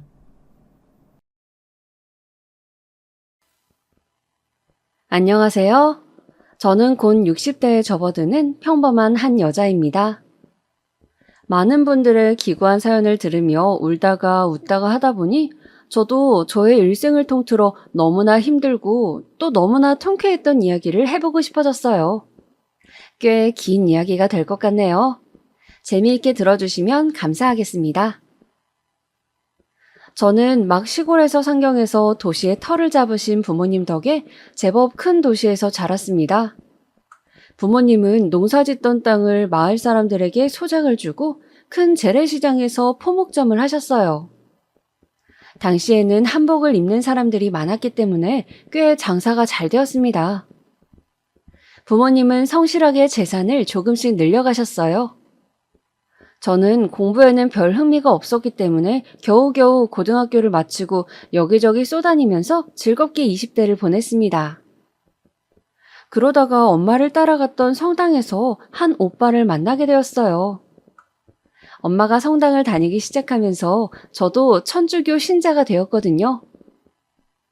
사실 저와 그 오빠를 연결시키려고 두 팔 걷어붙이고 나선 것은 오빠의 어머니였는데 성당에서 가끔 마주치면 항상 밝게 인사를 하시고 저희 모녀에게 너무나 친절하셨기 때문에 부모님은 예비 시어머니가 되실 분에 대해 좋은 인상을 가지고 계셨어요. 또 오빠네 집이 재산은 별로 없지만 직장은 제법 큰 회사를 다니고 있었기 때문에 우리도 사는 게 나쁘지 않으니 큰 욕심 안 부리는 게 좋을 수도 있다고 생각하셨던 것 같아요. 돈보다는 사람이 우선이라는 생각이셨죠. 저도 가끔 성당에서 마주치면 꾸벅 고개를 숙여 목례를 하던 키가 크고 준수한 외모의 오빠가 싫지 않았고 결혼을 통해서 뭔가를 얻고 싶다거나 그런 욕심도 딱히 없었기 때문에 지금껏 그랬던 것처럼 부모님의 말씀을 따르기로 했습니다. 그래도 혼사가 워낙 자식의 인생에서 큰일이다 보니 부모님은 예비시댁에 대해서 성당 사람들에게 물어 이것저것 정보를 알아보셨다고 해요. 사람들 사이의 평판에 대해 뒷조사 아닌 뒷조사를 하신 거죠. 제가 외동인지라 무척 걱정이 많으셨고 매사에 원래 철두철미 하셨거든요. 그렇게 한동안 열심히 알아봐도 오빠네 집안에 대해서는 좋은 이야기만 들려왔어요. 형편이 어려운 성당 어르신에게 식사를 자주 챙겨드린다는 이야기, 또 고아원을 방문해 정기적으로 후원한다는 이야기 등등 빠듯한 형편에도 다른 사람을 돕는 일에 언제나 앞장서서 나선다는 이야기들이었어요. 인품을 가장 중시하셨던 부모님은 그런 부모 밑에서 자란 아들이 얼마나 반듯하겠냐며 살면서 내 딸 서럽게 하지는 않을 것 같다고 그 집에 저를 시집 보내기로 결정하셨죠. 그래서 저는 양가 부모님들의 추진으로 28살의 나이에 조금 늦은 결혼을 하게 되었습니다. 시어머니는 시장에서 야채 장사를 하셨는데 저를 보고 곱게 자라서 아기 같다며 자신이 끼고 보살펴주고 싶다 하셔 저희 부부는 시부모님과 합가를 해서 살게 되었어요. 저는 시부모님과 함께 지내는 것이 싫지 않았습니다. 항상 웃으며 제 이야기를 들어주시고 딸을 챙기는 것처럼 살갑게 대해주셨기 때문이죠. 그렇게 시작된 제 결혼 생활은 항상 시부모님과 함께였어요. 저는 회사에 간 남편을 기다리는 낮 시간 동안 시어머니 일을 가끔 도와드리기도 하고 또 어깨가 결리다고 하시는 시아버지 어깨를 안마해드리기도 하면서 그분들과 잘 지내려고 노력했습니다. 또 회사 일에 남편이 지쳐 보이면 가끔 주말에 남편과 나들이를 가기도 하면서 비교적 즐거운 신혼생활을 했어요. 그런데 제가 결혼한 지 3년째 되던 해에 큰 눈이 내렸습니다. 부모님은 시골집에 다녀오시다가 그만 불의의 사고를 당하고 말았어요. 도로가로 눈덩이들이 덮치는 바람에 자동차가 도로에서 절벽으로 떨어지게 되었고 안에 타고 계시던 부모님은 갑작스럽게 사고로 유명을 달리하셨습니다. 저는 너무나 황망하고 가슴이 찢어져 어찌할 바를 몰랐어요. 장례를 치르면서도 뭘 해야 할지 몰라서 마냥 울고만 있었습니다. 심지어 저는 그때 임신 초기였거든요. 그래서 장례를 치르는데도 더 앞에 나서서 뭔가를 하지 못하고 계속 기운이 없어 주저앉아 쉬기만 했습니다. 고맙게도 시부모님과 남편이 나서서 모든 일을 처리해주고 상심에 몸을 가누지 못하는 저를 살뜰히 챙겨주었습니다. 저는 부모님이 그렇게 황망하게 가시고 형제도 없는 외동이었기 때문에 하루아침에 피부치가 사라져버린 신세가 되었죠. 그렇지만 마냥 울고 있을 수는 없었어요. 저는 떠나면서 제 걱정을 하셨을 부모님께 부끄럽지 않게 힘을 내서 열심히 가정생활을 하고 씩씩하게 살아야겠다고 생각했습니다. 뱃속에 아기라도 없었다면 얼마나 더 마음이 허전했을까 생각하면서 저는 슬픔을 견디며 태교에 힘쓰려고 노력했습니다. 그런데 어느 날 시어머니께서 제가 생각지도 않았던 이야기를 하시는 것이었어요. 예, 며느라가 저기 삼거리에 갈비집 자리가 났다더라. 내가 또 갈비탕을 기가 막히게 끓이거든. 누가 식당 하나 차릴 돈만 마련해주면 진짜 대박 날 자신 있는데 요즘 야채 장사도 시원치 않구나. 맞아, 여보. 우리 엄마 갈비탕 저번에 먹어봤지? 국물이 완전 기가 막힌다니까? 차리기만 하면 돈 쓸어오는 건 완전 당연한 거지. 그렇게 한동안 저에게 제가 받은 유산으로 식당을 차리면 앞으로 우리 가족 모두가 먹고 살 걱정 없이 편히 살 수 있다고 온 시댁 식구들이 반복적으로 이야기를 하더군요. 만약 그냥 주는 게 좀 걸리면 당장 이자 없이 빌려주는 것으로 생각해도 되지 않겠냐고 차용증을 써주겠다고 하셨습니다. 어차피 우리가 장사로 잘 되면 그 재산 다 네 뱃속에 있는 아기가 다 상속받을 건데 다 같이 더 좋은 방향으로 가자는 것이라고도 하시더군요. 저 역시 계속 이야기를 듣다 보니 제가 혼자 뭔가를 할 수 있는 기술도 없고 어차피 자식을 낳으면 이 집 자손이 되는 것이니까 다 제 자식 몫으로 생각하고 시댁에서 큰 갈빗집을 차릴 수 있도록 돈을 내주고 말았어요.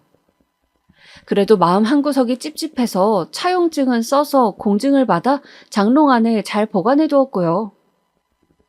그러나 사람이 화장실 들어갈 때랑 나올 때가 다르다 하던가요?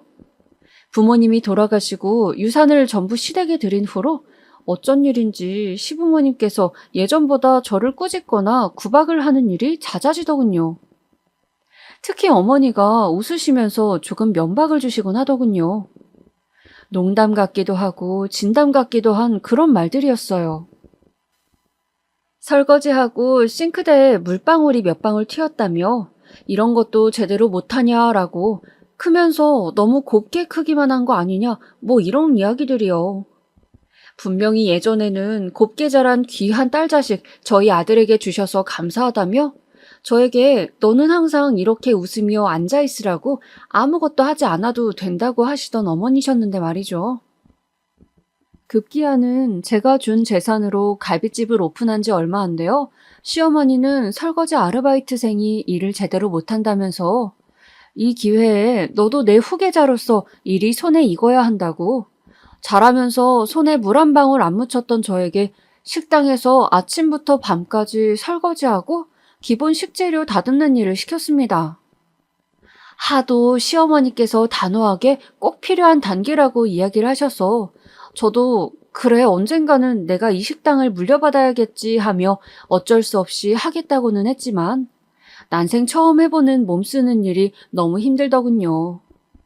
하루하루 저는 마치 로봇처럼 반복해서 지저분한 음식물 찌꺼기들을 씻어내야 했어요. 그리고 양파도 까고 감자도 썰었습니다. 일을 안 해본 몸이라 그런지 손목은 시큰거리고 허리도 아팠어요. 그래도 저는 아픔을 참으면서 어른이 시키는 일이니 큰 뜻이 있으실 거라 믿으며 간신히 시간을 견디고 있었어요.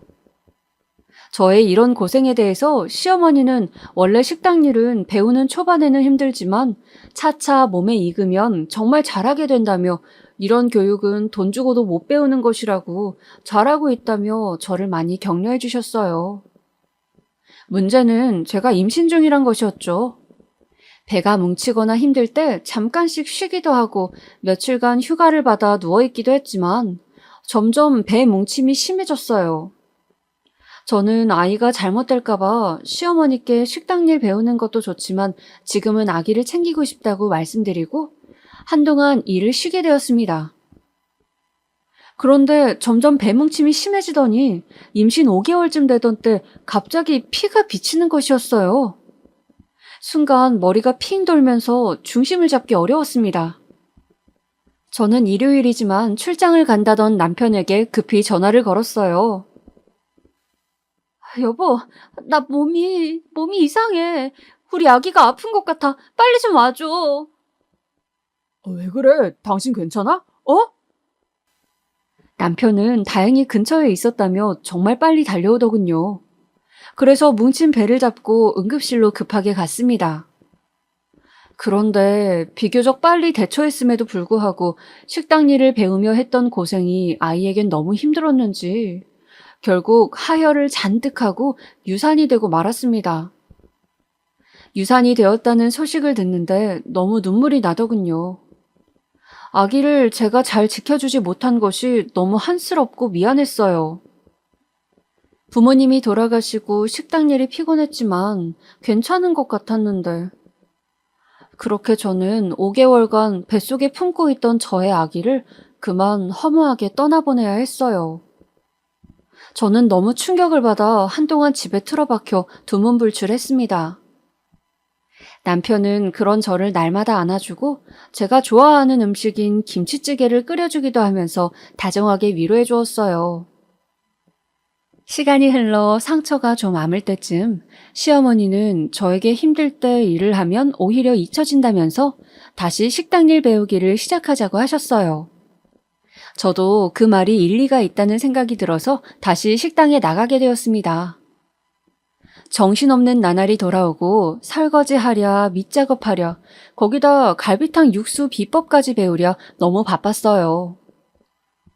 그렇게 고단한 하루를 정신없이 마치고 집에 와 손을 씻는데 식당 일로 습진이 생겨 피딱지가 앉은 제 손을 보니 항상 여자는 손이 고와야 한다며 백화점에서 좋은 핸드크림을 사서 항상 발라주시던 엄마 생각이 났습니다.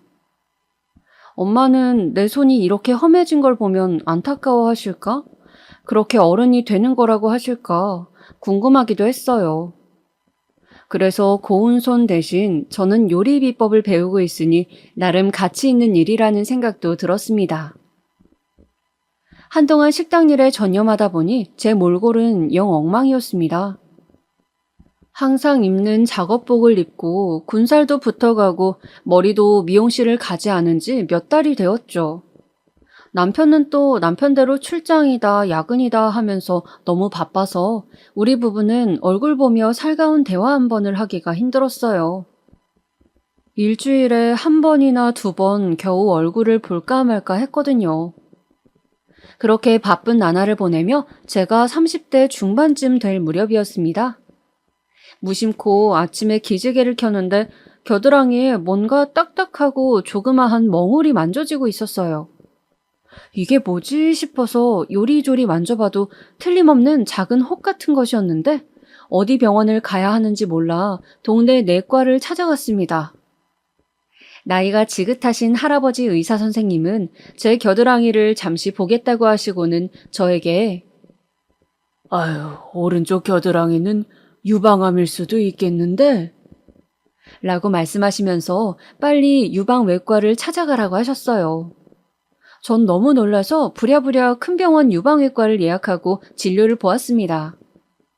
큰 병원에서는 초음파를 해보자고 했는데 의사 선생님이 보시더니 초음파에 보이는 모양상 겨드랑이까지 퍼진 암덩어리 같다고 하시는 거예요.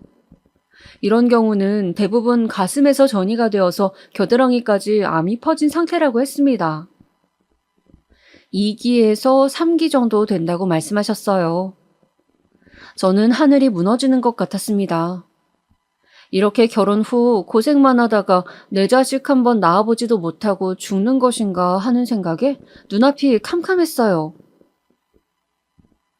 선생님, 저 아직 아기도 못 낳아봤는데 저 아직 너무 젊은데 어떡해요? 선생님 제발 저 좀 살려주세요.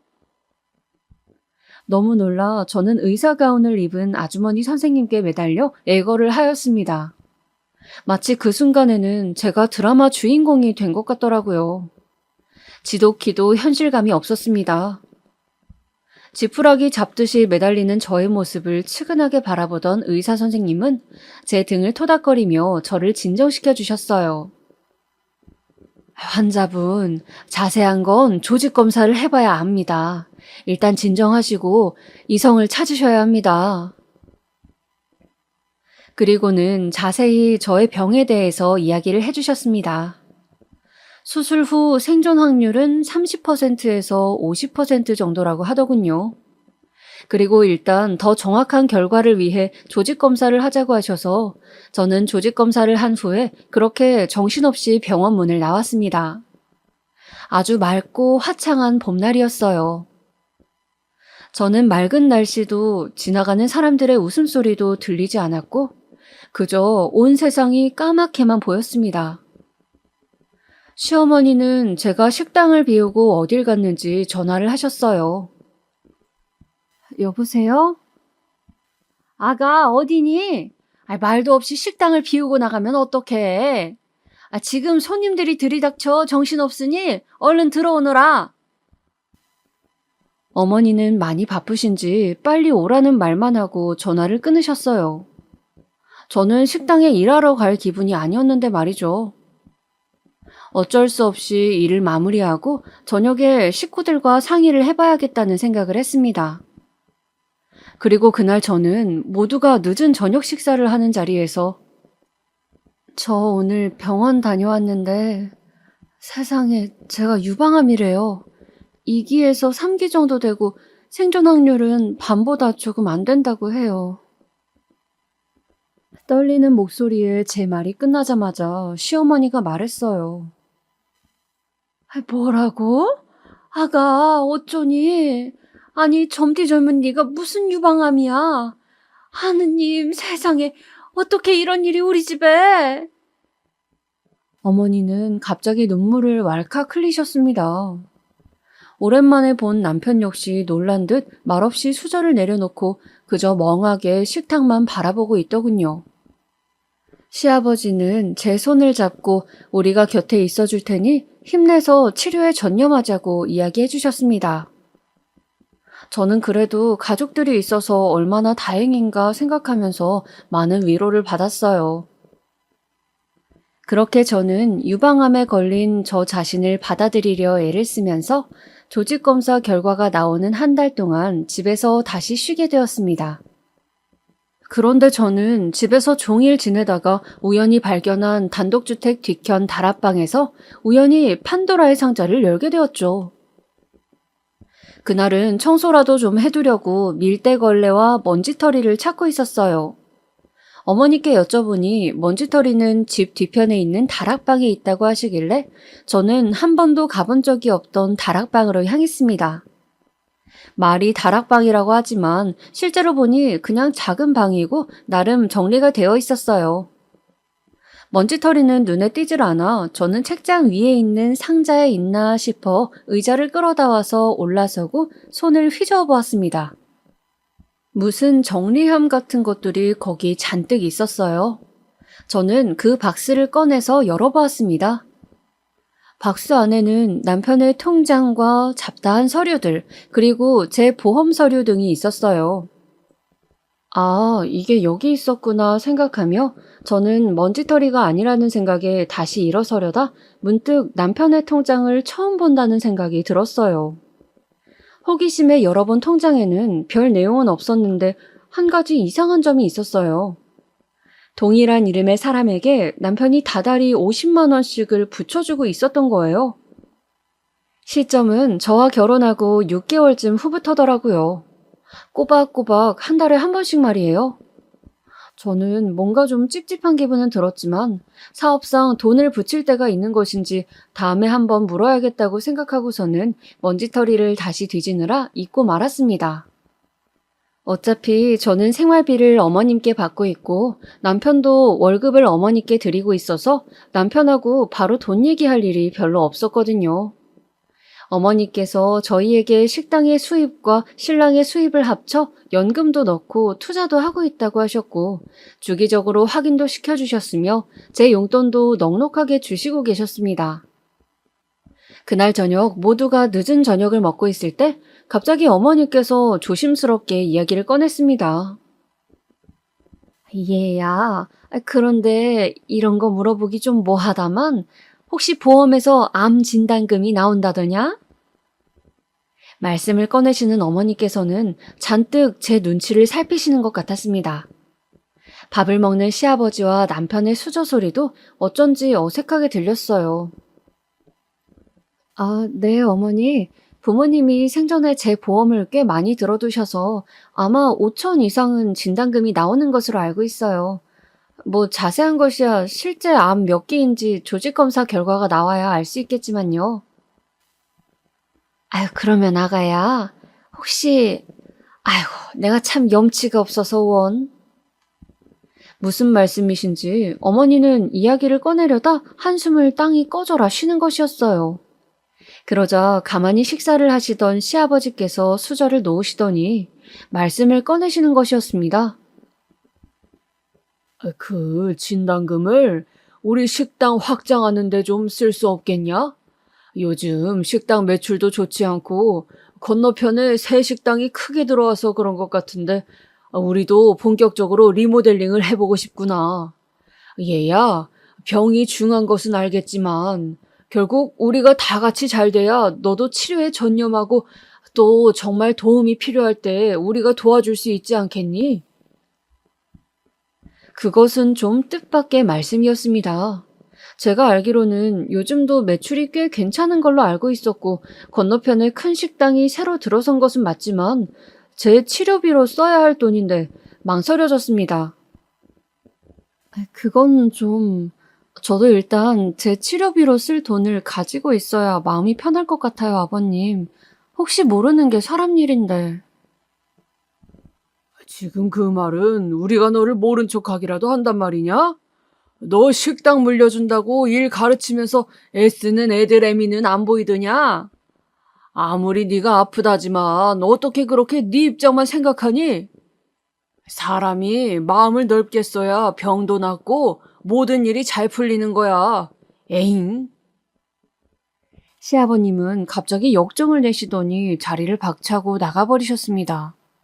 저는 갑자기 아버님이 왜 저러시는지 좀 이해가 되질 않았어요. 당황스러워하는 저에게 남편과 어머니는 네가 좀 이해하라며 요즘 리모델링을 진행하려고 하는데 견적을 내다 보니 욕심이 나서 돈이 부족해져 여기저기 끌어다니고 있다 보니 예민해져서 그렇다고 그냥 신경 쓰지 말고 치료에만 전념하라고 저를 다독여 주었습니다. 저는 알겠다고 하고 방으로 돌아왔지만 잠자리에 들어서도 내내 마음은 편하지 않았어요. 그렇게 역정내는 모습을 처음 봤고 또 그렇게 리모델링이 자금이 부족한 것을 왜 아무도 이야기해주지 않았냐는 생각도 들고 여러 가지 생각들이 저를 괴롭혔습니다. 그렇게 며칠을 보내며 고민에 고민을 거듭한 끝에 저는 계속 표정이 안 좋으신 아버님을 비롯해 살얼음같이 얼어버린 집안 분위기를 견디다 어쩔 수 없이 진단금을 리모델링 비용에 보태겠다고 말씀드리고 말았습니다. 고맙다, 아가. 정말 마음이 어쩜 이렇게 넓니? 너무 고맙다, 아가야. 어머니는 제 손을 잡고 흔들면서 너무 고마워하셨습니다. 그리고 아버님 자금이 당장 부족해서 그렇지 새로 개업하면 장사가 잘 될 수밖에 없고 그러면 네 치료비는 물론 계속 몸 관리하며 편하게 살 수 있도록 잘 챙기겠다는 말씀을 저에게 몇 번이고 하시더군요. 남편 역시 고마운 눈빛을 보내며 말없이 제 어깨에 손을 얹어주시더군요. 저는 그래, 이제 이 사람들이 내 가족이니까 내가 지금 돕는 것처럼 내가 유방암이 심해져서 생사를 오가더라도 나를 걷어줄 것이라 믿기로 했습니다. 그렇게 암을 견디겠다는 마음을 다지며 걱정의 나날들을 보내고 예약한 병원 날짜가 되어 조직검사 결과를 보기 위해 병원으로 다시 찾아갔어요. 그런데 저에게 2기에서 3기일 거라 말씀하셨던 의사 선생님은 좀 민망한 표정을 지으면서 말하더군요. 환자분, 걱정 많이 하셨죠? 초음파 상에는 암처럼 보였는데 조직검사 결과 암이 아니었습니다. 그냥 피부 진피층에 생긴 물혹이네요. 가끔 이런 경우가 있긴 합니다. 축하드려요. 암이 아니라니, 세상에 이런 오진이라뇨. 저는 너무 기쁘고 또 기뻤습니다. 저번에 암 선고를 받을 때도 현실 같지 않았지만 오진이라는 선생님의 말씀이 이번에도 믿기지가 않더군요. 그래서 저는 다른 큰 병원을 찾아가서 조직검사를 또 해보았습니다. 혹시 진짜 암일 수도 있는데 라는 마음이 들었기 때문이죠. 그런데 정말로 천만다행히도 정말 오진이 확실했습니다. 그냥 제 겨드랑이에는 3cm의 작은 물혹이 있는 것뿐이었어요. 아주 간단한 시술로 피부를 째내고 제거할 수 있다고 했습니다. 다른 병원에서 물혹이라는 소견을 듣고 저는 그동안 저의 고생을 부모님이 하늘나라에서 안타까워하셔서 저를 구해주려고 애쓰시는 것 같은 기분이 들었어요.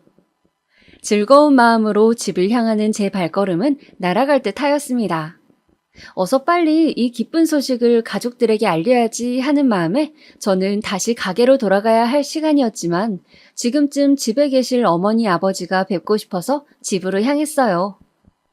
오늘 가게 장부 정리를 하시겠다고 정리할 것이 많아 집에서 처리한다고 하셨거든요. 들뜬 마음으로 현관문을 열고 들어서자 안방에서 두런두런 목소리가 들려왔습니다.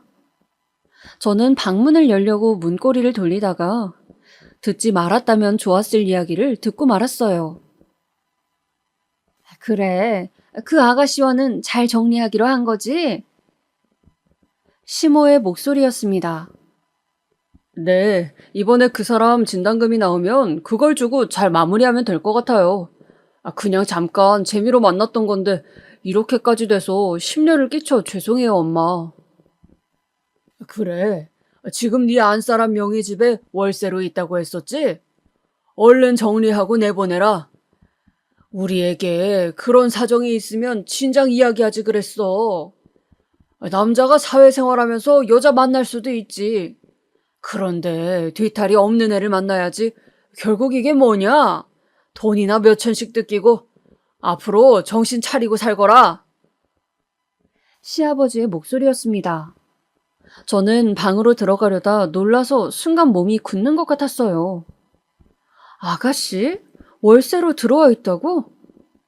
뭔진 몰라도 불길한 예감이 들어 일단 조용히 집에서 나온 다음 허겁지겁 그 당시 월세를 줬던 부동산으로 달려가서 제 명의의 아파트에 월세 계약서를 썼던 사람의 인적사항을 확인하였습니다.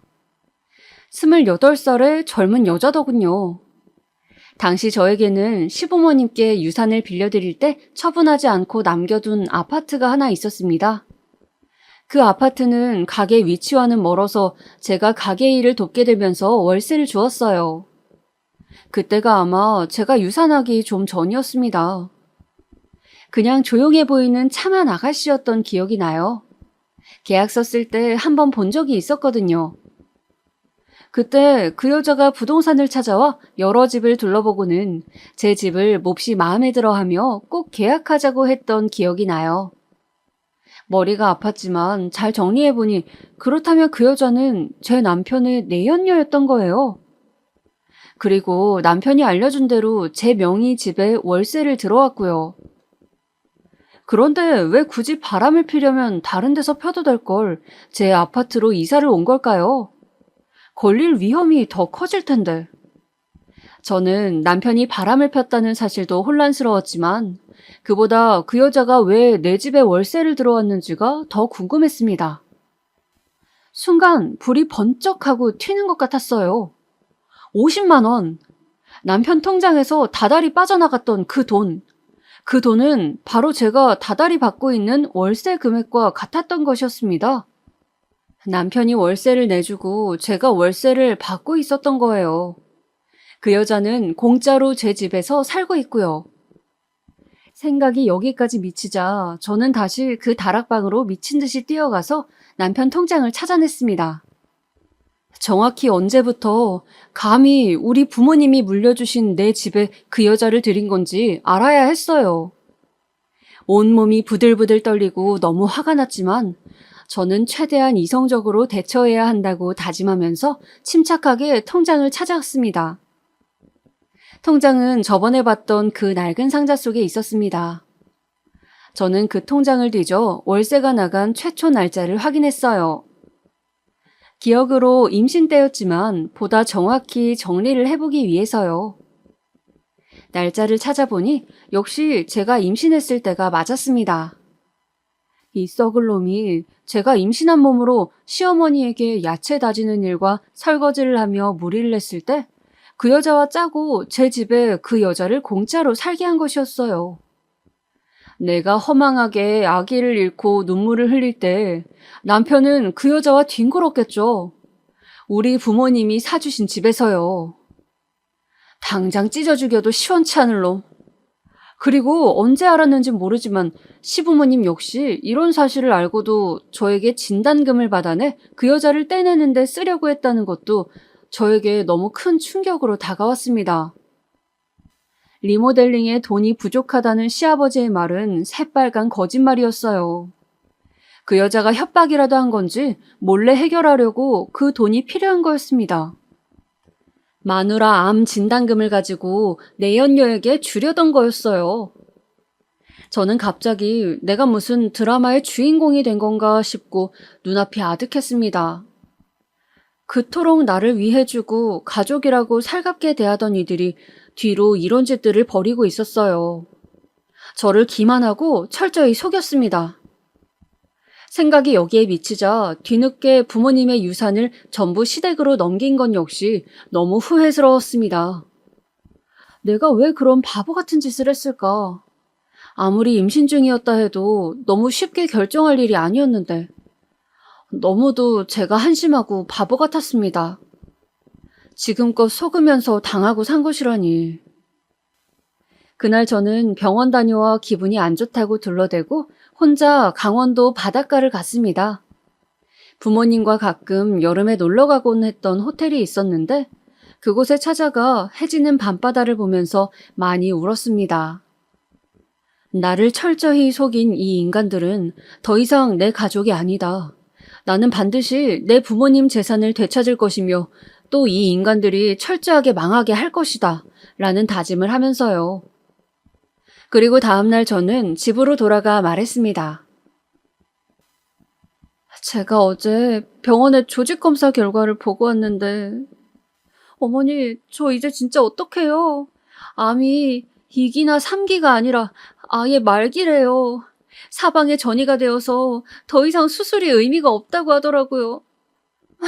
수명이 길어봤자 3개월일 거라고 해요. 저는 애써 슬픈 기억들을 떠올리면서 거짓 울음을 구슬프게 울었습니다. 일부러 물파스를 발라 눈을 퉁퉁 붓게 하고서는요. 어디서 그런 연기력이 나왔을까요? 저의 눈물 연기는 제가 봐도 그럴듯한 지경이었습니다. 그러고는 시부모님께 이야기했어요. 실은 저희 부모님이 제 앞으로 들어놓은 종신보험이 몇 개 있다고요. 어차피 저는 한 달에서 3달 안에 죽는다고 하니 그 돈도 받아서 사업 확장에 보태쓰라고 했습니다. 이 마당에 제가 돈이 무슨 미련이 있겠냐고 아주 슬픈 표정으로 먼 산을 바라보면서 말이죠. 시부모님은 슬픈 표정을 지은 채 사람이 죽고 사는 문제는 하늘에 달린 것이라면서 저를 위로해 주셨지만 자리가 파하고 방으로 들어가서 쉬려고 돌아서던 그때 저는 들었습니다. 제 등 뒤로 방에 들어가신 시부모님이 두런두런 종신보험에 대해 활기찬 대화를 나누는 것을요. 그 목소리는 너무나 희망에 찬 목소리였습니다. 간간히 웃음소리도 들려오더군요. 저는 저 사람들은 인간이 아니라 악마구나, 정말로 내가 큰일 날 뻔했구나 라는 생각을 했습니다. 그 후 시부모님은 저를 볼 때마다 가증스러운 눈물을 흘리며 피부치도 하나 없는 네 마지막 가는 길은 가족인 우리가 지켜줘야 하지 않겠냐고 걱정 말고 몸조리 잘하고 남은 삶 정리에만 집중하자고 하셨습니다.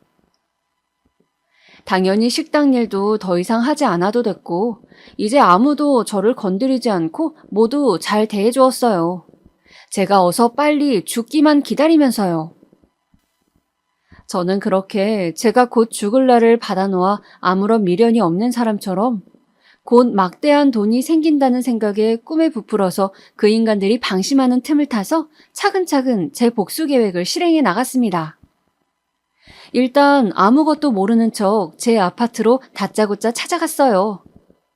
띵동 하고 초인종을 누르자 그 여자가 문을 열더군요. 확 머리채를 잡아버릴까 하다가 이렇게 싱겁게 끝낼 수는 없다는 생각에 저는 그 여자에게 저 집주인인 거 아시죠? 하고 곧 다음 달이 기한이니까 집을 비워달라고 부탁했어요. 그 여자는 갑자기 제가 뭘 알고 찾아왔나 싶어 놀라더니 집을 비워달라고만 하니까 모르고 왔나 보다 싶었는지 셀쭉하게 알았다고 어차피 이 집에서 계속 살 생각 없었다고 하더군요. 보증금 잘 돌려받고 나갈 거라면서요. 그렇게 그 여자의 쌍판을 확인한 후 저는 변호사 사무실로 가서 이런 경우 내가 어떻게 보상을 받을 수 있는지를 알아봤어요. 변호사 말이 간통은 없어졌어도 내연녀에게 정신적 피해 보상을 요구할 수는 있다고 하더라고요. 최대한 증거를 많이 수집하라는 말도 함께요. 저는 흥신소를 이용해서 남편과 그년의 더러운 짓거리에 대한 증거들을 차곡차곡 모았습니다. 이혼 소송에 반드시 승리할 다짐을 하면서요. 그 여자의 직업도 약간 도움이 되었는데 그 여자는 학교 행정실에서 일하는 교육 공무원이었습니다. 공무원은 품위 유지 조항이 있기 때문에 바람을 폈다가 걸리면 징계를 먹거나 심하게는 파면까지 될 수 있다고 했어요. 저는 증거를 모으며 그 여자의 직장에 어떤 식으로 이 폭탄을 터뜨려 망하게 해줄까 열심히 계획을 짰습니다. 물론 남편과 시부모님 앞에서는 다 죽어가는 시한부 연기를 하면서요. 제가 곧 죽을 거라 생각해서인지 다들 제가 식당도 안 나오고 뭘 하고 다니는지 매일 어디를 가는지 관심도 거의 두지 않았어요. 그리고 저는 부모님의 재산을 남길 때 시부모님이 써주신 차용증을 장롱 속에서 찾아내서 법적 효력을 알아보았습니다. 당시에 약식이었지만 공증을 받아두었기 때문에 돈을 빌려줬다는 것은 증명이 된다고 했어요.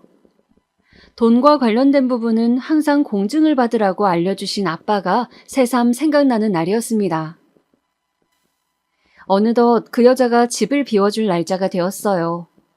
그 여자가 쪼아대는지 남편은 차츰 초조해하는 기색으로 저를 마주칠 때마다 진단금은 어떻게 되었냐고 언제 나오는 거냐고 물어댔어요.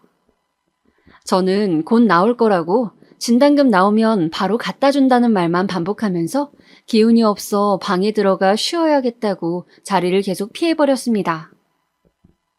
정말이지 남편과는 토할 것 같아 얼굴도 마주치고 싶지 않았거든요. 그 여자가 월세를 빼기로 한 그날 저는 남편에게 진단금을 이체하겠다고 이야기하며 출근한다는 남편을 마지막으로 잘 배웅해 주었어요. 속으로 잘 가라, 앞으로 내 인생에서 꺼져라 라고 중얼거리면서요. 그리고 아무도 없는 집에서 제 짐을 모두 챙겨서 임시로 구해둔 오피스텔에 옮겼습니다. 또 그 여자의 직장에 내용 증명을 보냈어요. 내연녀에 대한 정신적 피해 보상을 요구한다는 내용으로요. 남편에게는 내가 모든 것을 알고 있다는 사실과 우리 부모님께 받은 유산을 전부 내놓고 얌전히 이혼하라는 말을 남겼습니다. 시부모님께는 저를 그렇게 속였어도 어른들이고 너무 모질게 할 수 없어 아무 말도 남기지 못했습니다. 저는 정말 끝까지 마음이 약한 등신이었죠. 그러고 나서 전화기 전원을 꺼놓고 푹 자버렸습니다. 앞으로 제 인생은 아주 홀가분하고 즐거울 것 같다는 상상을 하면서 말이죠. 며칠간 룸서비스를 시켜 먹고 바닷가를 산책하고 책을 읽고 TV를 보면서 푹 쉬었어요. 그렇게 며칠간 잠수를 타고 나서 전화기를 켰더니 난리가 났더라고요. 그 여자는 직장에 자신의 일이 알려져 입장이 아주 곤란해졌다면서 남편한테 난리를 쳤고 남편은 어떻게 그런 일을 할 수 있냐고 저에게 장문의 문자를 남겼더군요. 이혼할 수 없다고, 당신 아픈데 내가 돌봐줘야지 무슨 이혼이냐고. 그 여자는 그냥 잠깐 바람인데 정리하는데 돈이 필요해서 당신 도움 좀 받으려 한 것뿐이었다고. 부모님도 돈이 없어 너한테 그냥 둘러댄 것이라고 말이에요. 저는 어떤 상황에서도 이 인간은 자기 입장이 중요하구나 싶어 더 이상 떨어질 정이 없었습니다. 어쩌다가 이런 인간과 결혼을 하게 되었는지 원. 정말 어디 가서 접시물에 코 박고 죽는 게 낫겠다 싶은 심정이었어요. 저는 나 암 아니라고, 오진이라고, 우리 부모님 유산 법적으로 다 받아낼 거니 식당 내놓고 정리해서 곱게 주는 게 좋을 거다라고 말하며 그동안 나를 속였던 결혼 생활에 대한 위자료도 두둑히 챙겨 넣으라고 말했습니다. 이혼 소송할 거니 변호사 구하라는 말과 함께요. 시부모님이 제 거처를 수소문하고 저에게 전화를 해서 꼭 부모님 유산까지 받아야겠냐? 열심히 일해서 갚으면 안 되겠냐? 그래도 암이 아니라서 다행이다. 다시 우리 아들과 잘 살아보면 안 되겠니? 등의 사탕 말림을 했지만 저는 절대 제가 어디 있는지도 다시 시작하겠다는 말도 하지 않았습니다. 나중에는 하도 시달리게 해서 변호사를 선임하여 변호사를 통해 모든 일처리를 했습니다. 그렇게 저는 그 여자를 직장에서 쫓겨나게 만들고 남편과 시부모님을 결국 빚더미에 앉게 했죠. 저를 좋은 말로 유인하고 구워 삶아 자신들이 편한 대로 이용하려 했던 자들에게 어울리는 말로였다고 생각해요. 무엇보다 부모님이 평생 토목점을 하시며 외동딸인 저에게 물려주신 그 재산을 결국 시부모님의 식당을 처분하게 하고 남편 월급을 차압까지 해서 다시 되찾을 수 있었다는 것이 뿌듯합니다. 나중에 들려온 소식에 따르면 남편은 그 여자와 완전 악다구니를 쓰며 싸웠고 서로 주먹 다짐까지 하는 등 최악으로 끝이 났다고 합니다. 그 후로 남편은 거의 폐인이 되어 매일 술만 마신다고 하고 어머니는 원래 하시던 야채 장사를 시장에 작은 점포를 세워더 시작하셨다고 해요. 시아버지는 스트레스로 건강이 좋지 않다고 하더라고요. 얼핏 뇌경색이 오셨다고 하는 것 같더군요. 아프시다고 하니 한편 마음은 안 좋았지만 그래도 어쩔 수 없다고 생각하기로 했습니다. 저는 더 이상 그 집안 며느리가 아니니까요. 저는 돌려받은 저의 재산으로 부모님께서 포목점을 하시기 전에 살던 시골 동네에 작은 2층 집을 사서 소박한 저의 거처를 만들었습니다. 그리고 매일 아침 걸어서 20분 거리에 있는 부모님 산소에 갑니다. 평소 좋아하시던 배추전을 부쳐서 막걸리를 한 잔 하러 가기도 하고 가서 제잘제잘 이야기를 걸어드리기도 합니다. 가끔 제가 부르면 좋아하셨던 가요를 불러드리기도 해요. 그렇게 한참을 앉아있으면 마치 예전에 같이 살던 시절 부모님과 소파에 앉아 정답게 이야기를 나누던 젊을 때의 저로 돌아간 것만 같습니다. 제가 애교를 부리거나 장기자랑을 할 때마다 박장대소를 하며 박수를 치시던 아버지의 모습과 그만 장난하고 과일 먹으라며 핀잔을 주시면서도 미소를 지으시던 어머니가 떠오릅니다. 부모님 생각이 오래 나는 날은 눈물을 흘리기도 하지만 대부분 웃으며 산소를 내려옵니다. 물론 그렇다고 그동안의 힘든 삶이 아예 없던 일이 되는 건 아니어서 이런 편안하고 꿈 같은 하루들의 끝에는 가끔 그 집에서 식당 일을 하고 있는 악몽을 꾸기도 해요. 그런 꿈을 꾸고 깨어나면 내 지난 과거도 꿈이라면 얼마나 좋을까 눈물이 흐르기도 합니다. 그래도 제가 살아가면서 힘들었던 모든 순간에 부모님이 항상 저를 도와주셨다는 것을 저는 믿게 되었습니다. 결국 암 진단이 오진이었던 것도 시댁에서 벗어날 수 있었던 것도 부모님의 사랑이 만들어낸 기적 같은 일이라 생각하거든요. 그래서 매일 부모님과 이야기를 나누는 시간이 즐겁고 또 한편으로는 돌아가시기 전에 못해드린 것들이 생각나 가슴이 미어지기도 해요. 부모님에 대한 격언 중에서 나무가 고요하고자 하나 바람이 그치지 않고 부모에게 효도하고자 하나 부모는 기다려주지 않는다는 말이 있던가요? 이 사연을 듣는 여러분, 부모님이 혹시 살아계신다면 꼭 자주 안부 챙기시고 맛있는 음식 같이 나눠 드시면서 항상 함께 효를 다하시길 바라겠습니다. 저처럼 돌아가신 후에 가슴 치지 마시고요. 제 이야기는 여기까지입니다. 끝까지 들어주셔서 감사합니다. 요즘 코로나가 너무 심한데 더욱 건강 잘 챙기시길 바라겠습니다. 그럼 오늘 하루도 평안하게 보내세요.